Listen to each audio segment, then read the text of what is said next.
Fala, meu amigo, tudo bem? Aqui é o César. No vídeo de hoje vou te mostrar como avaliar um fundo imobiliário para ver se é um fundo bom, um fundo ruim para colocar o seu dinheiro. Vou te mostrar também quanto você pode esperar de renda com fundos imobiliários. Vamos ver também nesse vídeo qual é o momento certo de compra para você comprar barato o fundo imobiliário aí para a sua carteira. Vamos entender também quando você deve se livrar de um fundo imobiliário aí, quando você deve vender, se livrar de algum fundo imobiliário aí da sua carteira, e vamos entender também se você deve investir em fundos de papel, fundos de tijolos, ou se você deve investir nos dois aí para montar a sua carteira. Só uma observação aí, nada disso que a gente falar aqui é uma recomendação de investimentos, tá? Então é tudo para fins didáticos aí, educacionais, para que você possa aprender a investir o seu dinheiro em fundos imobiliários. E se esse assunto te interessa, você quiser aprender mais, não esquece de se inscrever aí no canal e também deixa o like, porque eu vou dar o melhor de mim aqui para te explicar sobre fundos imobiliários, e a única coisa que eu peço em troca aí é que você deixe o like para mim, não custa nada e me ajuda bastante, tá bom? Então a primeira coisa que você vai fazer para saber se o fundo imobiliário que você escolheu é bom ou ruim, você vai entrar no Google, vai digitar mais retorno. E aí você vai entrar nesse primeiro site aqui, ó, mais retorno, comparador de fundos. Ferramentas, comparador de ativos. Aqui você vai poder fazer uma comparação entre diversos ativos, tá? Fundos imobiliários, ações, títulos públicos, o que você quiser. Então, eu sempre coloco aqui o IFIX, que é o índice dos fundos imobiliários, é como se você estivesse vendo uma média aí de todos os fundos imobiliários, e o CDI, né? Porque o CDI, se você vai investir em renda variável, você tem que saber se está valendo mais a pena do que você deixar na renda fixa, né? Então a gente considera CDI como a renda fixa, que é um Tesouro Selic. E aqui eu vou adicionar um ativo como exemplo, HGLG11. Descendo um pouquinho a tela aqui, a gente tem uma comparação desde 2012. Nesse caso aqui, que é o início do HGLG. Dependendo do fundo, o prazo vai ser diferente. É desde que ele iniciou a ser negociado em bolsa. Então, a gente tem aqui a linha vermelha é o CDI, a linha rosa é o HGLG e a linha roxa é o IFIX, tá? Então, se a gente olhar lá de trás, a gente vê que durante um bom tempo, tanto o IFIX como o HGLG estavam perdendo para o CDI. Porém, conforme foi passando o tempo, a gente vê que o rosinha aqui, o HGLG, superou o CDI, né? Enquanto que o IFIX continuou abaixo do CDI. E durante muito tempo, aqui desde 2018, o HGLG vem tendo uma rentabilidade maior que o CDI, que é a renda fixa, e maior que o IFIX, né? Então, sempre que você for pensar em investir em um fundo imobiliário, dá uma olhada nisso aqui, se ele tem uma rentabilidade no longo prazo aí superior à renda fixa, né, que é o CDI, e também superior ao IFIX, que é a média dos fundos imobiliários. Você quer sempre estar em ativos que são superiores a esses dois índices, tá? Então a gente vê aqui o resultado final aí até o momento, 312% para o HGLG, 190% para o CDI e 110 para o IFIX. Então esse é um bom fundo imobiliário a gente está investindo. E agora eu coloquei um outro fundo aqui, um fundo ruim, só para efeito de comparação, TORD11. Dá uma olhada aqui desde 2020. Então a gente vê que durante um período ele até esteve acima do IFIX, do CDI, porém chegou aqui em 2022, desabou, né? Desabou, foi caindo, e a gente vê como o resultado dele é ruim aqui. É um resultado negativo de menos 84%. Então, se você colocou dinheiro nesse fundo, você perdeu muito dinheiro. Aqui já dá para você ter uma boa ideia se o fundo que você está pensando em investir, se é um fundo bom ou se é um fundo ruim.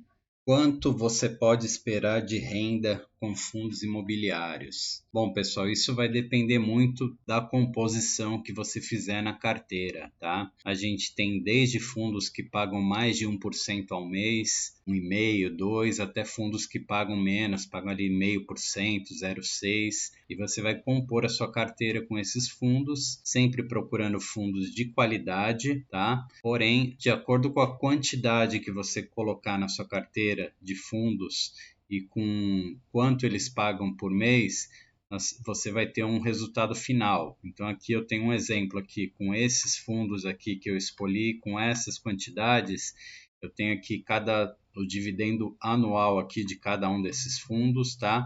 E a média aqui dessa carteira fica em 10,20, tá? 10,20 ao ano. 10,20 ao ano equivale, se a gente dividir aqui por 12, equivale a aproximadamente 0,85% ao mês, tá? Lembrando que esse valor aqui é isento de imposto de renda, tá? Então, será que se você comprar um imóvel para alugar, você consegue 0,85% ao mês aí sobre o valor que você pagou no imóvel, livre de imposto de renda? É difícil, né, pessoal? Ah, mas eu acho que 0,85 é pouco. Tem como montar mais? Uma carteira que rende mais? Tem, com certeza. Você vai comprar mais ativos que tenham um dividend yield maior. Mas você não pode esquecer nunca que, junto com o aumento da renda, aumento da rentabilidade, aumenta também o risco, tá? Então, se você tem um fundo que está pagando muito acima ali de 1%, saiba que existe algum risco aí nesse fundo, tá? Então a rentabilidade ali,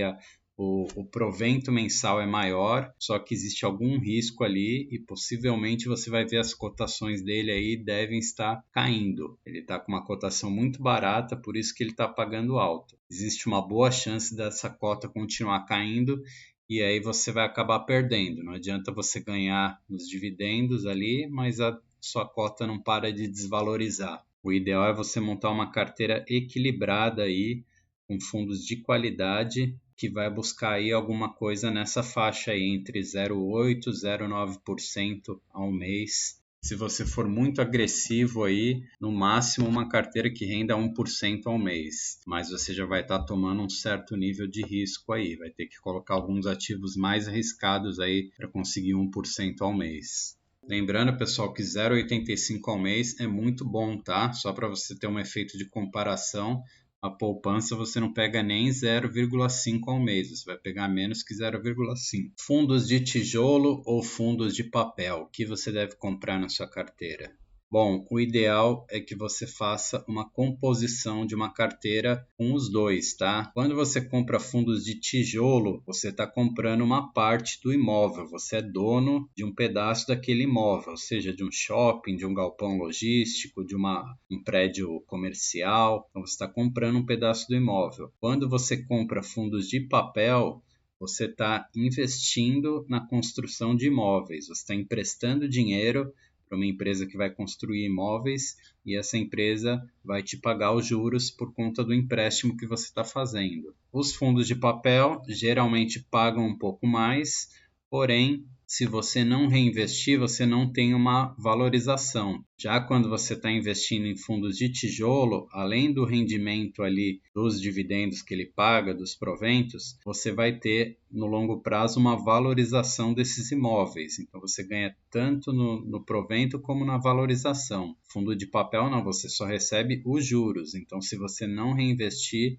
você vai perder o poder de compra. O que eu gosto de fazer? Eu gosto de montar uma carteira com mais imóveis, mais fundos de tijolos, né? E menos papel. Então, algo como 70%, 30%, algo nessa faixa. Ou 75%, 25%, mas uma porcentagem maior em fundos de tijolos. Se você quer uma renda maior, você pode investir um pouco mais em fundos de papel, eles pagam dividendos maiores, porém você tem que lembrar que você precisa reinvestir esses dividendos aí para poder fazer o seu patrimônio crescer. E agora, como saber se você está comprando barato ou caro, pagando caro ou barato num fundo imobiliário? Um indicador que eu costumo usar bastante é esse aqui, o PVP. É é o preço dividido pelo valor patrimonial. Então, quando você tem um imóvel, por exemplo, vamos usar esse XPML aqui, esse é um fundo de shoppings, ele é proprietário de vários shoppings aí pelo Brasil. E todo ano é feita uma avaliação por uma empresa especializada para definir qual é o valor desses shoppings aí. Se caso a empresa resolvesse vender eles agora, todos, qual seria o valor que eles valeriam, tá? Então, com esse cálculo, você consegue ter um valor patrimonial da cota, tá? Quanto vale o preço justo daquela cota? Esse indicador, ele compara o preço atual que está sendo negociada no mercado com o preço que ela vale, esse valor patrimonial. Então, sempre que a gente tem aqui um valor abaixo de 1, significa que está com desconto, tá? O valor 1 é o valor justo ali. Então, sempre que tiver abaixo de 1, a gente tem desconto no valor da cota. Sempre que tiver acima de 1, a gente tem um valor a mais, tem um ágio, está pagando mais caro. Por exemplo, aqui no KNCR, 1,02, ou seja, 2% a mais do que o valor patrimonial da cota. Aqui o XPML está 0,88, então significa que ele falta 0,12 para dar 1, né? Então significa que ele está com 12% de desconto na cota aí sobre o valor justo de mercado dela aí. Então sempre fique de olho nesse número aqui. Quanto maior o desconto, desde que o fundo seja bom, você avaliou que é um bom fundo, quanto maior o desconto aqui, menor tiver o PVP, melhor, você vai estar pagando barato. Porém, sempre desconfie de fundos que tenham um PVP muito baixo. Abaixo de 0,80, você já tem que desconfiar, já pode ter alguma coisa de errado aí com esse fundo, tá, pessoal? Então, primeiro faça um estudo para ver se o fundo é bom, se vale a pena investir. Faça aquela análise que eu mostrei no começo do vídeo e aí depois analise quanto está esse múltiplo aqui do PVP para saber se ele está descontado. Qual é a hora de vender um fundo da sua carteira? Você comprou lá fundos e você está investindo há algum tempo e de repente seus fundos começam a desvalorizar. Como saber se você tem que vender ou se você deve continuar? Bom, primeiro, você tem que ver se não é algo do cenário econômico, tá, pessoal? Se todos os fundos imobiliários estão caindo, é uma questão econômica, é o que está acontecendo atualmente, tá? Taxa de juros no Brasil subindo, os fundos imobiliários caem, é normal. E isso gera oportunidades para você estar comprando mais barato, tá? Então é uma queda generalizada devido à situação econômica atual do país, alta dos juros. Porém, os juros estão altos, estão muito altos, eles estão bem longe da média. E a gente sabe que sempre costuma retornar para a média. Em algum momento esses juros vão voltar a cair e vão voltar para a média. Quando voltar, os fundos imobiliários vão valorizar. Então você não deve vender seus fundos por conta de quedas generalizadas em momentos de situação econômica do país. Agora vamos a um exemplo aí que você tem lá uma carteira com vários fundos, todos estão indo bem, exceto um deles, que não para de cair. O que você vai fazer? Por exemplo, aqui eu tenho XPLG que está com menos 10% na minha carteira. Eu vou no Google, vou digitar lá XPLG11 fatos relevantes. E aí eu vou clicar aqui nesse site do Fundamentos para ver esses fatos relevantes, ó. Ele vai abrir para mim aqui todos os fatos relevantes, os últimos que teve aí desse fundo. E eu vou fazer o download e vou começar a olhar do que se trata o problema. E aqui você vai olhar desde que começou a queda, tá? Se estava tudo bem e de repente começou a cair, você vai ver a data de onde começou essa queda e vai ler os fatos relevantes que surgiram aí desde então, tá? E aqui você vai encontrar todas as respostas, tá, que você precisa. Então, aqui eu abri um fato relevante qualquer sobre nesse caso aqui, é um fato de um imóvel que foi adquirido. Mas, de qualquer forma, não vou ler tudo, mas você acompanhando os fatos relevantes dos seus fundos, você vai conseguir saber o que é que está acontecendo, se realmente existe um motivo para essa queda toda ou não. Se você, de acordo com o que você leu, se você achou que realmente esse fundo perdeu os fundamentos, não tem mais qualidade, você vai lá, vende ele e substitui por outro. Mas é muito raro um fundo bom perder a qualidade. Os fundos bons costumam ser bons durante muitos anos. Se você fizer uma boa escolha, você não vai ter muitos problemas em relação a isso. Pode acontecer com algum? Pode, mas não é uma coisa comum. Geralmente essas oscilações são coisas de mercado mesmo, pânico, euforia, pessoas que não sabem o que estão fazendo, vendendo a qualquer preço. Então, muito cuidado aí na hora de decidir se vai vender ou não algum dos seus fundos. Tá bom, pessoal? Bom, acho que falamos sobre tudo aí. Se você seguir todo esse passo a passo, você vai conseguir investir muito bem aí com fundos imobiliários. Não esquece de deixar o like, se inscrever no canal. Um grande abraço e até o próximo vídeo.